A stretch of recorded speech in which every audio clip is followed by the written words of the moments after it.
Welcome back to Zach Collect Stuff. Pardon my tired eyes. It's 4:18 in the morning, and I'm on my way to Zeeland, Michigan, for a card show. And I'll put the flyer up here on the screen. But you can see in the back seat here, I have a back seat full of stuff, as well as a trunk kind of full of stuff. And I'm excited. It's December. And the card market is kind of volatile, especially for baseball stuff. So I have no idea what to expect about this show. I could sell nothing. I could sell a ton. And we'll see. I'm just going to have some fun today. The only goal that I have is to make back my table fees, which is $40, and to have some fun with my buddy John. So I hope you guys enjoy this video, and I'll talk to you soon.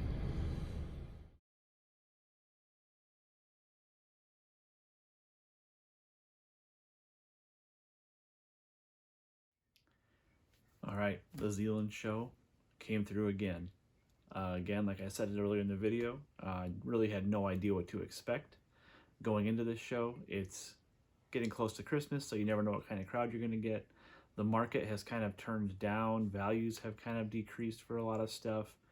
And that really didn't stop people from coming out willing to buy. We had people at our tables the entire show, pretty much, except for the last maybe hour, but typically shows die down around 1, 2 o'clock. But we managed to stay busy until after lunch. We constantly had people at our tables buying stuff, and I was able to pick up some cool stuff too. So I'm going to show you what I picked up at the show today. Kind of some odds and ends and stuff that I typically don't buy, but let's take a look and see what we found. All right, so what you see, everything on the table here in the center is what I picked up at the show. This is going to be a separate video here. Just know that it's a box of Red Wings inserts, mostly Steve Yzerman, Nicholas Lindstrom, and a bunch of odds and ends. I'll go through that in a separate video itself. And then I have a stack of stuff here, and then what we see here, the box underneath, this is all vintage stuff. So let me get this box out of the way, and then I'll come back in a relatively timely manner. So there's a large lot of vintage that I picked up, and you can see the makings of it here. The goal here is to go through that real quick, and hopefully I can show you clearly what I picked up.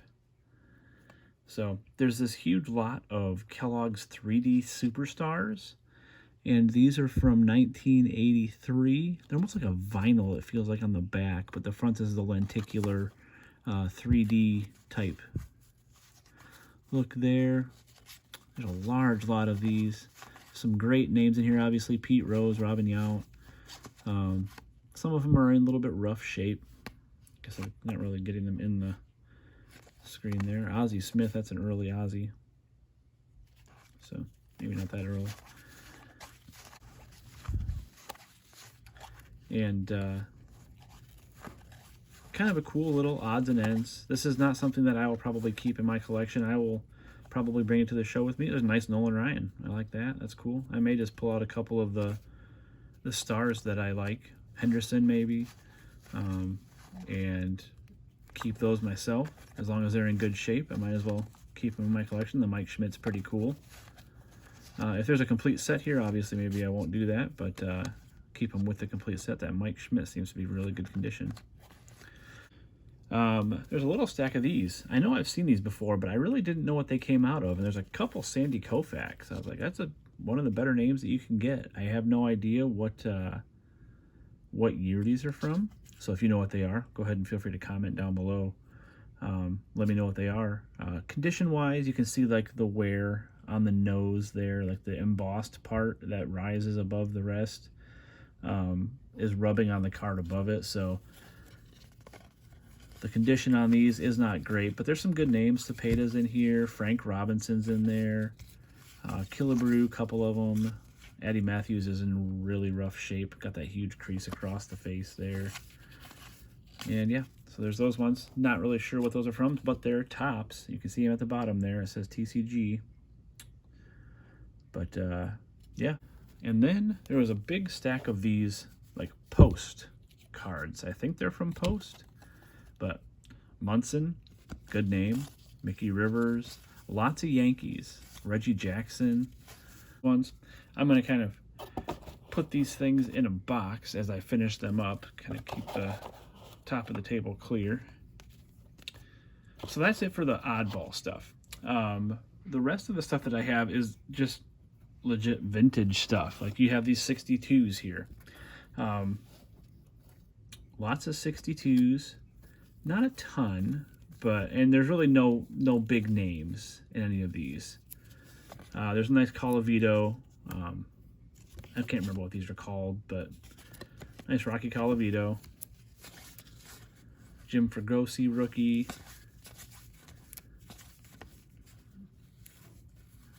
Don Massey. I see this guy in a bunch of vintage collections, and he's got some terrible pictures.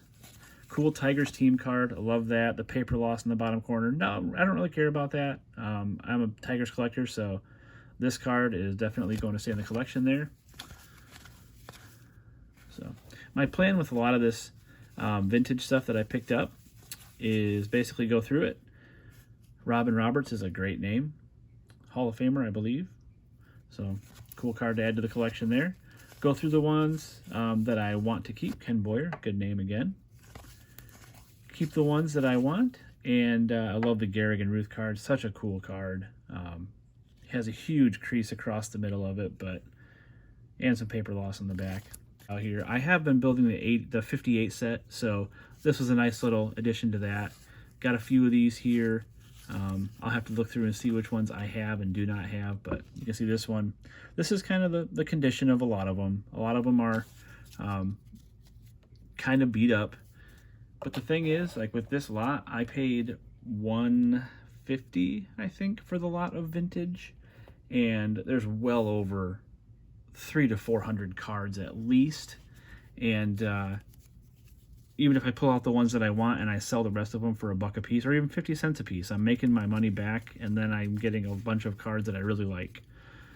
Harvey Kuhn, again, another Tigers team card. Absolutely love the coloring on this card. So cool. The condition, obviously, not great. Lots of surface issues and corners, but Harvey Haddix, Joe J. These 59s are, it's a cool design. I'm a fan of the 58s over the 59s, but these ones are still cool. In this lot, really no great names that were in here. Some really bad condition issues. You can see there's a few of them that have creases, corner issues, but it's always nice just to add more. Oh, there's Tito Francona. It's always nice just to add more vintage to the collection and more vintage, because whenever I'm at a show, I always have guys asking for vintage cards, and they look for base, they look for bad condition, they just want to complete sets. Here's some 61s.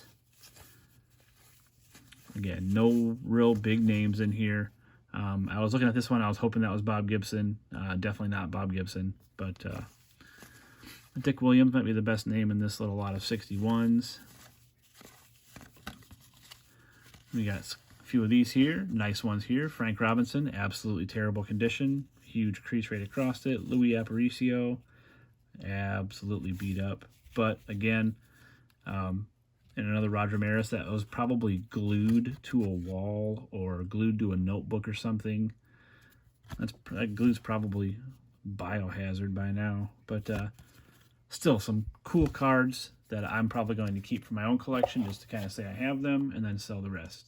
I have been working on the 68 set, so the fact that I found a good amount of these is a good thing. Nice Brock Sox 4 hits and opener.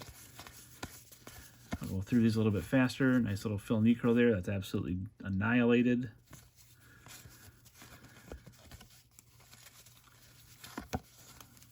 Rusty Staub. And there was actually some really nice names in here. Now, Clemente, there's some surface issues there. Lots of pock marks here. Not really sure where those came from. But the All-Star cards, great names in here. Again, Clemente, Carew, Lou Brock, Frank Robinson, Carl Yastrzemski, Brooks Robinson, Hank Aaron. So, I mean, really like all of the big names that you could have asked for, all right there. Cepeda, Fregosi, Horland, Santo, Alley, Peters, McCarver, Killebrew, Freehand, Oliva. So that was it for the 68s. And really, when I see a grouping like this, and I paid, like I said, I think I paid $150. Maybe it was a little bit more than that for the lot, but right around there for the entire lot of vintage. With the fact that I saw this 69 Aaron in here, this might be one of the worst condition cards I've seen in a very long time, but it's intact, barely. But there's a grouping of 69s. I'm also working on the 69 set, so the fact that there's a bunch of these in here, nice little Louis Aparicio. Obviously, a little bit of a surface pimple there. Looks like he's got a big like cyst on his neck or something. Louis Tiant ERA leader, and some more 61s in there. This is just an oddball, like an odd pairing of years. 65 rookie of Petrocelli. Rico Petrocelli. 66 rookie. Some randomness here. There's a nice Ron Santo. I'm really bad at getting this in. I got a new tripod for my camera, so the angle's different now. But another Louis Aparicio, a little bit later. Doc Ellis. I wonder if he was sober in that picture. Darren Johnson and Bert Campaneris. So there's some of that stuff. And then what really made me excited about this vintage lot was this. This is a big stack, and these are all 1960s. If I hadn't, or if I wanted to start a 1960 set, this would be great because I'd have a great jump on starting one. And this one, this Ernie Johnson, is actually autographed in the top right corner. I looked at his actual signature. I searched it up on eBay and looked at some other comparisons, and I think it's a legit signature. Every time he signs a 1960 Topps, it looks like it signs in the top right corner. It would make sense. That's the lightest area on the card, but also the E and the J seem to match up. And so my buddy John and I were both looking at it, and we were saying that's probably a real signature. So that's kind of cool that this was in the lot. But yeah, so these are all 1960s. Again, really not a whole lot of big names, or any for that matter, but the 60s specifically, a lot of them have staple marks. It's almost like somebody had stapled them to a wall, because you can see like every one of them, like right across his nose there. Every one of the 60s has staple marks on the surface, like the Hank Bauer. Kind of stinks because Hank Bauer's a decent card. But, I mean, still, even if it has the staple marks in there, I feel like if somebody's trying to complete the set and they don't really care about condition issues, you're going to end up seeing somebody pick these up for $1 a piece. And that's probably what I'm going to do with them. Yeah, put these down.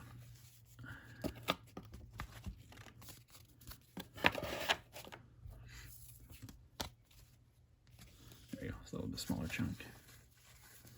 But every one of them has that big old staple mark right across the face. I mean, it would have looked great if you stapled all of these to a wall in order. Billy Pierce, not a bad one. If you stapled them all to the wall in order and covered an entire wall with a set of 1960 Topps, that would have been really cool. But now, I think this is kind of the one that I saw and I was like, oh, that's cool, but too bad it's got a huge staple across the face. Bobby Thompson, shot heard around the world. But yeah, super cool stuff there for the 1960s. The rest of this stack is just more of the same. Just cool base cards, rough condition, all have staple marks right across the face. Then we have some more of these. These are 1963 Topps. One on top here, Maris sparks a Yankee rally. Got some paper loss on the top there, which kind of stinks, but they probably taped it to a wall or something. But these, again, like I said, it's it's great just to have more vintage, and these will go for $1 a piece at a show if somebody's looking to complete the set. I feel like vintage is always one of those safe bets. It's got Jim Bunning in the bottom corner there on that pitching leaders card. These ones do not have staple marks, which is nice. The Johnny Padres is a nice one. Pittsburgh Pirates team card. That one should have Clemente on it, I would think. But Twins team card. Jim Cott, that's not a bad card there. But those are probably the biggest names that I saw in this lot. And these last couple stacks are just kind of a hodgepodge. This one is a bunch of 73. The current Topps Heritage is modeled after this series. And so this is just kind of a conglomeration of extras that I hadn't sorted out.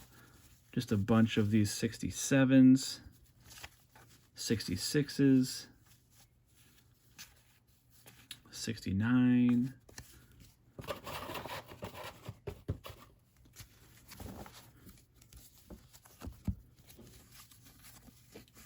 And then there's a ton of vintage Tigers. And most of them are in pretty rough shape. Now, granted, this show was in Michigan, so he might have been separating the cards just to kind of make sure people had a chance to look at all the Cash and K-Line. Bengal Belters is definitely one of my favorite cards. It also looks like they had just been out working out all day, and the Topps people were just like, hey, look over here for a picture. And K-Line's is like, huh? Now, it was kind of a moment where I considered not buying it, but when I saw this last couple stacks here, I had to. And I have never had a good amount of these. Again, I'm not sure what year these are. I think they're 55s. They're an odd size, but I absolutely love the coloring on these cards. They look fantastic, except for the staple holes. So, lots of Tigers here. Nice Johnny Padres there. That's probably the best name that I have in this lot of 55s. But all of them have condition issues. All of them have been stapled through. So there's those ones. And then lastly, we have these ones. And Larry Doby's probably the best name that I found in these ones. And when I saw these stacks, I was like, you know what? Even with the condition issues, these, I'm not losing on these. There's no way. Even if I go through and pull out the ones that I like, Bob Lemon actually is probably a pretty good name too. And that one doesn't have any staple holes in it, so that's good. But looking through these, I got pretty excited. There's some great names, great imagery. The condition of the cards besides the staple holes is really good. A couple of cool team cards there. Sam Jones. So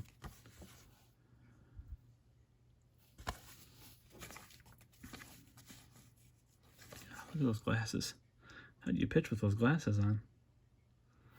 And they probably weren't the lightweight ones. There's Bobby Thompson. Another Bobby Thompson.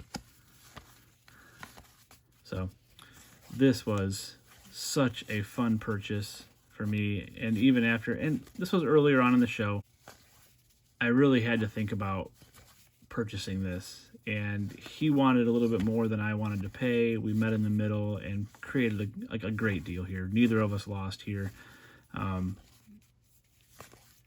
Such a good deal. Carl Furillo, I know that name. Frank Larry. Smokey Burgess, that's a cool one.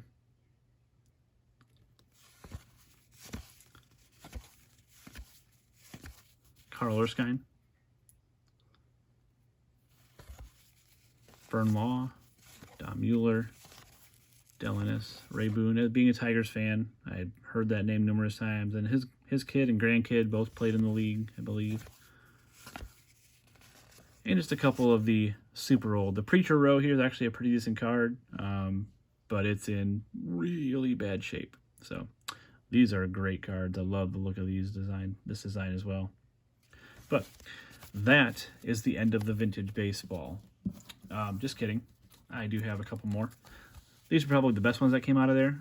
Oh, not that. This Norm Cash is in really good shape, except for a little bit of a weak corner up there. But love this design. Cool Catfish Hunter. Nice Frank Robinson there. Nice Bob Gibson. Carl Yastrzemski. Maybe that wasn't the great one. It has a huge crease across it, but still cool. And then a bunch of Al Kaline. So some cool Al Kalines there. And a nice Willie Mays with a couple staple holes through the card. So that's it for the vintage baseball that I picked up. And then in that same lot of vintage, he was just kind of throwing this in with the bunch. Again, with that same price of $150 or $175, is this giant stack of vintage football. I don't know anything about vintage football, but I figure it's worth a shot just to kind of take these, put them out at a show for $1 a piece.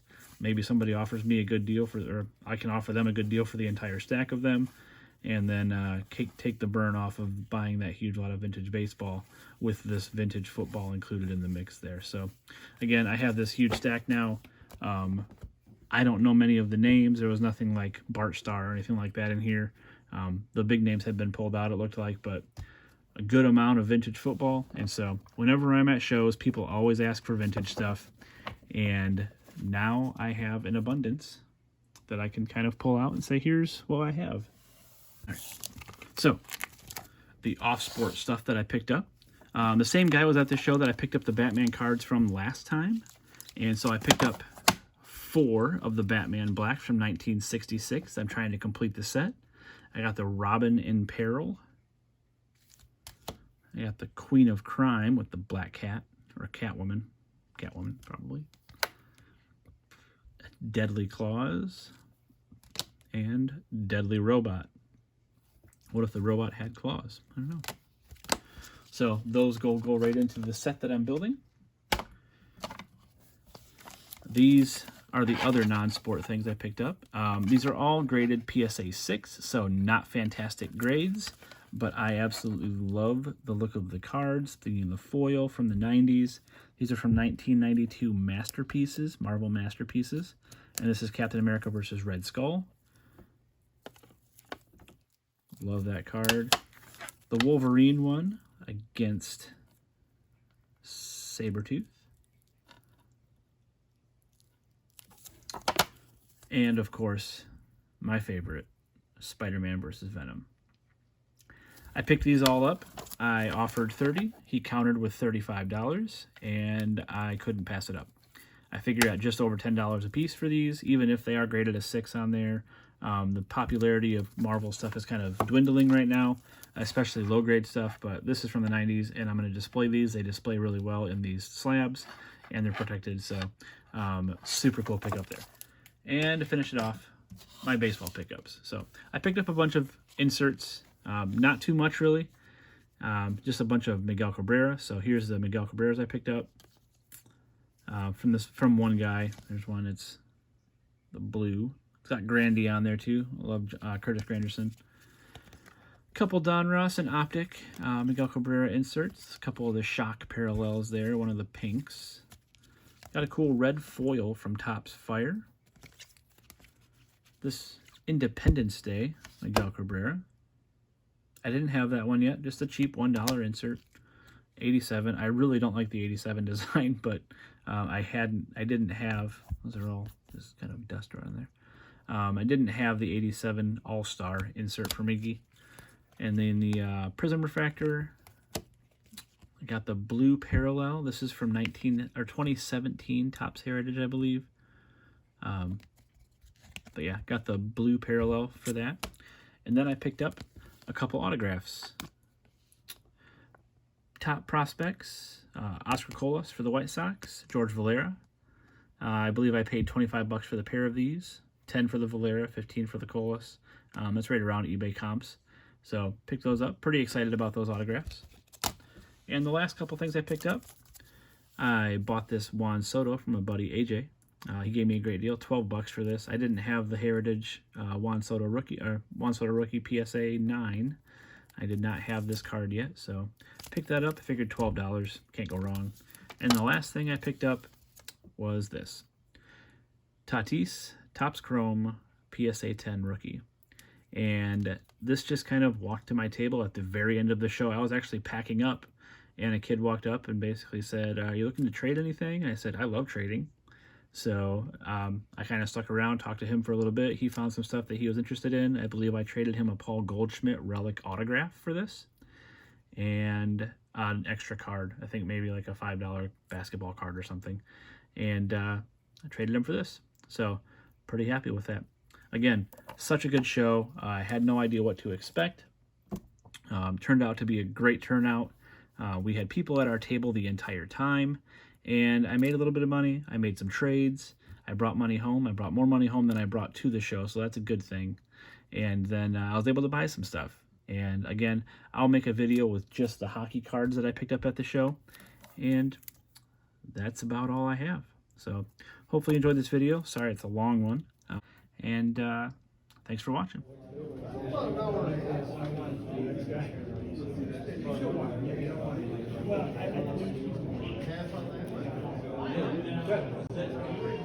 Yeah.